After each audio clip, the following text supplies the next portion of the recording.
राजस्थान की अब तक की बड़ी खबरें।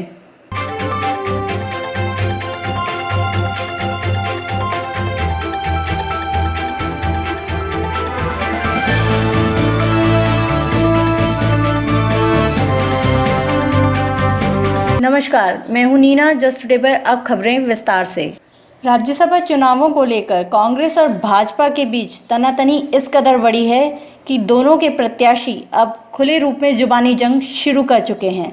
गुरुवार को पूर्व सांसद एवं राज्यसभा चुनाव में भाजपा प्रत्याशी ओंकार सिंह लखावत ने आरोप लगाया कि कांग्रेस सत्ता का दुरुपयोग कर एंटी करप्शन डिपार्टमेंट के जरिए गैर कांग्रेसी विधायकों को डराने का प्रयास कर रही है। इस बारे में लखावत का क्या कहना है, जाना हमारे जस्ट टुडे संवाददाता ने।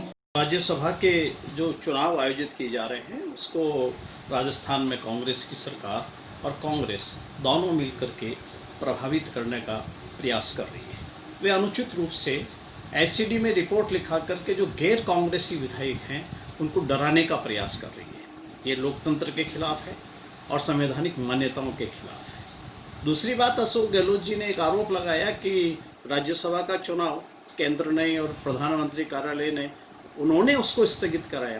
ये बड़ा दुखद विषय है। क्या राजस्थान के अंदर नगर निगम के चुनाव जब स्थगित कराए और राजस्थान की सरकार की ओर से स्थगित करने के बारे में माननीय न्यायालय के समक्ष पक्ष रखा गया, वो भी प्रधानमंत्री जी के कहने से रखा गया था क्या? कोरोना महामारी के अंतर्गत संपूर्ण देश में चुनाव स्थगित किए गए थे और उसी के तहत ये जब भी सामान्य स्थिति थोड़ी बनने लगी तो यहाँ चुनाव कराया गया।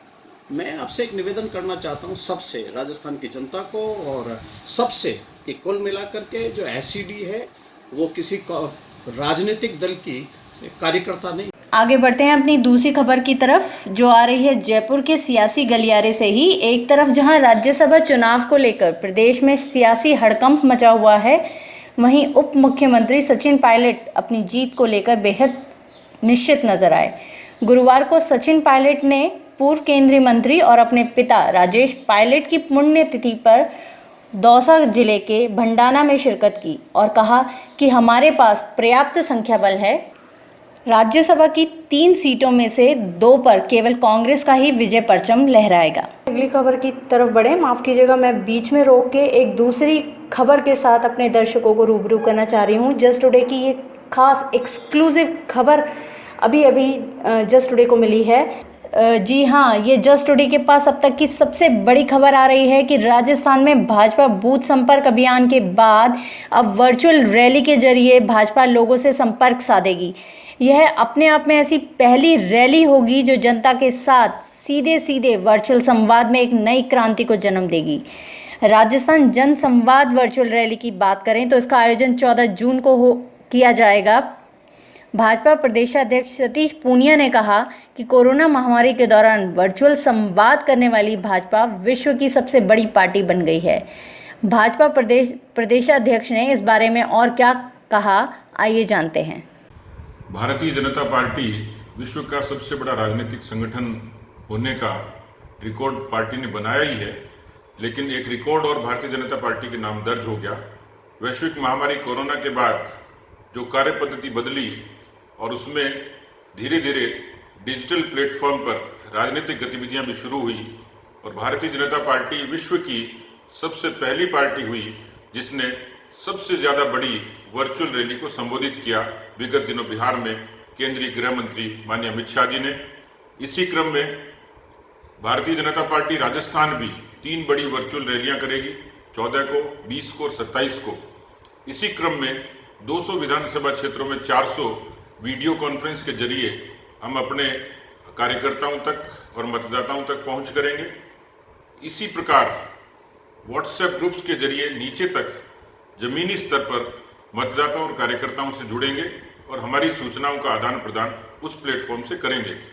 लेकिन 14 तारीख को राजस्थान की पहली वर्चुअल रैली होगी जिसको केंद्रीय मंत्री श्रीमती स्मृति ईरानी जी संबोधित करेंगी और अनेक उपक्रमों से सोशल मीडिया और मीडिया के जरिए लाखों लोगों को हम लोग मोदी सरकार के 1 साल की जो उपलब्धियां हैं, आत्मनिर्भर भारत अभियान है, इन तमाम बातों की जानकारी हम श्रोताओं के समक्ष रखेंगे। मुझे लगता है राजस्थान भी इस रैली के जरिए एक इतिहास बनाने जा रहा है। आइए बढ़ते हैं हमारी अगली खबर की तरफ, जो है कोरोना मामले से जुड़ी हुई। चिकित्सा एवं स्वास्थ्य मंत्री रघु शर्मा ने पिछले 8 दिनों में प्रदेश में कोरोना के बढ़ते मामलों पर चिंता जाहिर करते हुए क्या कहा, आइए जानते हैं। सावधानी हटी और दुर्घटना घटी, इस थीम पे हमको चलना पड़ेगा। और आम आदमी ने जो अनुशासन का परिचय 3 महीने से दिया है, अब उसको एकदम हम तोड़ देंगे तो संक्रमण है, ये तो बढ़ सकता है। हालांकि हमारे यहाँ रिकवरी की रेट बहुत शानदार है। अगर हमारे पॉजिटिव केसेस 11,368 हुए तो हमारे रिकवरी की रेट 8,502 भी है, जो कि लगभग 75% है रिकवरी। हमारा मृत्यु का प्रतिशत भी 2.25 है, और जो दुगनी होने की संख्या है पॉजिटिव केसेस की, वो भी 22 दिन है। राष्ट्रीय औसत तो 16 है। तो कुल मिला के सारे पैरामीटर पर राजस्थान में स्थिति नियंत्रण में है। जाहिर सी बात है, चिकित्सा मंत्री को चिंता होनी भी चाहिए, क्योंकि जिस तरीके से रोज़ कोरोना के मामले निकल कर आ रहे हैं, यह हम सभी के लिए चिंता का ही विषय है। अब अगली खबर भी हमारी सांगानेर के कोरोना पॉजिटिव मामलों से ही जुड़ी हुई है। सांगानेर ब्लॉक में गुरुवार सुबह 9 कोरोना पॉजिटिव मिले। इनमें 3 सीतापुरा, 2 प्रताप नगर, एक मालवीय नगर, त्रिवेणी नगर, मानसरोवर, शिवदासपुरा में कोरोना पॉजिटिव मिले हैं। सांगानेर ब्लॉक में पिछले 26 दिनों की बात करें तो 62 लोग कोरोना पॉजिटिव मिल चुके हैं। Sanganer block CMO doctor Dhaneshwar Sharma ने बताया कि इन 9 जनों में सीतापुर स्थित महात्मा गांधी अस्पताल के 3 कर्मचारी भी पॉजिटिव मिले हैं। सभी को आइसोलेट कर दिया गया है। इनके संपर्क में आए व्यक्तियों की पहचान करके उनकी सैंपलिंग भी की जा रही है।